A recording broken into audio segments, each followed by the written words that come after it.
जरा सोचिए, अमेरिका के व्हाइट हाउस के ओवल ऑफिस में सामने बैठे हैं डोनाल्ड ट्रंप और उनके साथ खड़े वो शख्स जिनके बारे में ट्रंप कभी ट्वीट किया करते थे, माय लिटिल कम्युनिस्ट मेयर। और दूसरी तरफ खड़ा वो ममदानी जिसने खुले मंच पर प्रेस के सामने उसी ट्रंप को फासिस्ट कहकर चुनौती दी थी।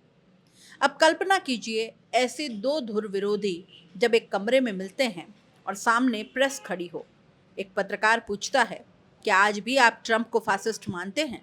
और ममदानी बिना हिचक कह दें, यस।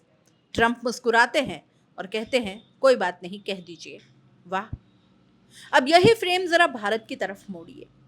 क्या आपने पिछले 11-12 साल में एक भी ऐसी तस्वीर देखी है जिसमें प्रधानमंत्री नरेंद्र मोदी और नेता प्रतिपक्ष राहुल गांधी एक साथ खड़े होकर प्रेस के सामने सवालों के जवाब दे रहे हों? क्या आपने कभी देखा कि किसी पत्रकार ने प्रधानमंत्री से सीधे असहज सवाल पूछे हों और जवाब बिना स्क्रिप्ट, बिना टेलीप्रॉम्प्टर, बिना गाइडलाइन के मिले हों? नहीं, क्योंकि भारत में लोकतंत्र की कल्पना भी अब विवादित होती जा रही है।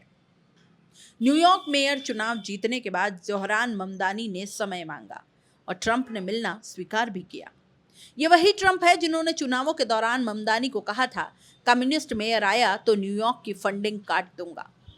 यही ट्रंप मुलाकात के बाद कह रहे थे, ममदानी हाउसिंग सुधार चाहते हैं, मैं उनका समर्थन करूंगा। मतलब चुनाव की गर्मी अलग, शासन की जिम्मेदारी अलग। लेकिन असली चमत्कार तो यहाँ है। दोनों बैठे, बात की, अलग अलग विचारधाराएं हैं, अलग राजनीतिक झुकाव है और सामने खड़ी प्रेस जिससे वे भागते नहीं हैं। ट्रंप को पता है सवाल आएंगे, असहज होंगे, लेकिन जवाब तो देना पड़ेगा। भारत में फिर ऐसा क्यों असंभव है? क्यों ये भारत में नहीं हो सकता कि प्रधानमंत्री सामने बैठें, नेता प्रतिपक्ष सवाल उठाएं, चुनाव आयोग पर प्रश्न करें और उसके बाद पत्रकारों की बौछार शुरू हो जाए? क्यों भारत में 140 करोड़ लोगों का लोकतंत्र ऐसा हो गया है जिसमें संवाद खत्म, प्रेस कॉन्फ्रेंस खत्म, सवालों की संस्कृति ही खत्म? मोदी जी 12 साल से पीएम है, पर एक भी ओपन प्रेस कॉन्फ्रेंस नहीं। न असहज सवाल, न बहस, न प्रत्यक्ष जवाब। सवाल पूछना गुनाह बन जाता है और सवाल पूछने वाला राष्ट्रद्रोही घोषित हो जाता है, या फिर 272 लोग खड़े कर दिए जाते हैं जो चिट्ठी लिखकर पूछने वाले पर ही हमला कर दें। भारत का लोकतंत्र अब दादा टाइप डेमोक्रेसी जैसा दिखने लगा है। जैसे मोहल्ले का एक दादा होता है, चौक चौराहे पर रौब झाड़ता फिरता है, अपने गुट को इकट्ठा रखता है, सवाल उठने नहीं देता, डर पैदा करता है, मोहल्ला उसी की भाषा भी बोलने लगता है। भारत का राजनीतिक माहौल भी कुछ ऐसा ही है, जहां संवैधानिक संस्थाएं डर में हैं, जहां चुनाव आयोग सवालों से बचता हो, जहां प्रेस आपके बेहद करीब नहीं आ सकती, ओवल ऑफिस की तरह नहीं, जहां पत्रकार को पीएम की प्रेस कॉन्फ्रेंस तो छोड़िए, कमरे के पास भी जाना मुश्किल है। जब ममदानी ने ट्रंप को फैसिस्ट कहा, ट्रंप हंस दिए, कमरे में लोग भी हंस दिए। लेकिन इतिहास बताता है, फासिज्म मजाक नहीं है, एक खूनी विचारधारा है। यह सत्ता की सबसे क्रूर रूपरेखा है। नागरिकों को एक दूसरे का दुश्मन बनाना, नस्ल, धर्म, जाति के नाम पर विभाजन, पूरी मशीनरी का एक नेता के आगे झुक जाना, असहमतियों का कुचल जाना, भीड़ का इस्तेमाल न्याय की जगह हिंसा के लिए होना। हिटलर हो, मुसोलिनी हो या दुनिया के आधुनिक तानाशाही मॉडल, हर जगह फासीवाद शुरू होता है राष्ट्रवाद की ओवरडोज से। देश खतरे में है, ये बाहरी हैं, ये असली नागरिक नहीं, ये देशद्रोही हैं। और जनता धीरे धीरे एक व्यक्ति को भगवान बना ही देती है। ट्रंप ममदानी को कम्युनिस्ट कहते हैं। क्यों? क्योंकि इतिहास में फासीवाद से लड़ने वाली सबसे मजबूत आवाजें सोशलिस्ट और कम्युनिस्ट आंदोलनों से आई है।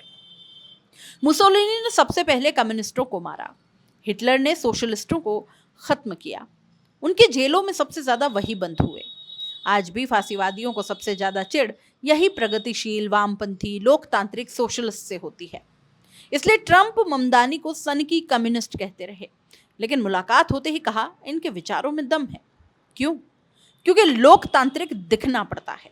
अमेरिका में प्रेस आपके सर पर बैठी रहती है, दबाव होता है कि आलोचक से भी संवाद करो।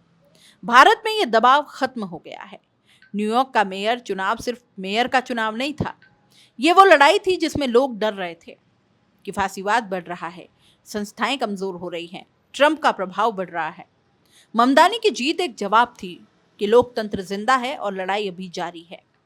भारत का लोकतंत्र वो मुकाम छू चुका है जिसमें प्रेस सवाल पूछने से डरती है, विपक्ष को बोलने नहीं दिया जाता, स्वतंत्र संस्थाएं सरकारी प्रचार की मशीन बन गई हैं, नियम धड़ल्ले से बदले जा रहे हैं, चुनाव आयोग सवालों का जवाब नहीं देता, वीडियो फुटेज जनता को मिलती नहीं और प्रधानमंत्री 12 साल में एक भी स्वतंत्र प्रेस कॉन्फ्रेंस नहीं करते। क्या भारत अब इतना नाजुक हो गया है कि एक पीएम और एक विपक्षी नेता बैठकर प्रेस के सामने बात तक नहीं कर सकते या सवालों के जवाब तक नहीं दे सकते? क्या 5000 साल पुरानी सभ्यता 5 मिनट की प्रेस कॉन्फ्रेंस में ढह जाएगी? इतिहास बताता है, जर्मनी, इटली, कई देशों में फासीवादी ताकतें चुनाव जीतकर ही आई थी और फिर चुनावों को ही खत्म कर दिया। प्रसिद्ध इतिहासकार टिमोथी स्नाइडर के लिखते हैं, जब आप किसी को वोट देते हैं, आपको नहीं पता वो लोकतंत्र का आखिरी वोट भी हो सकता है। क्यों?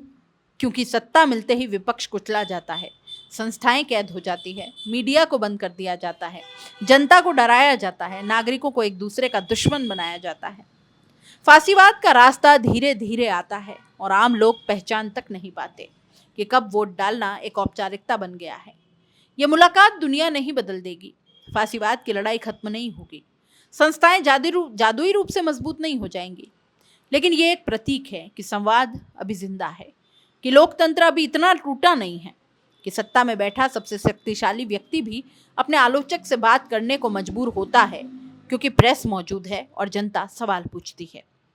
भारत में ये संस्कृति मर चुकी है। हमने सवाल पूछना छोड़ दिया है, हमने सोचना भी छोड़ दिया है, हमने स्वीकार कर लिया है कि दादा टाइप डेमोक्रेसी ही ठीक है। लेकिन सवाल फिर वही है, क्या भारत में ऐसा संभव है, या हम इस लोकतंत्र की मृत्यु को बिना आवाज किए देख रहे हैं? आप इस पूरे मामले को कैसे देखते हैं? अपनी राय कमेंट बॉक्स में लिख भेजिए।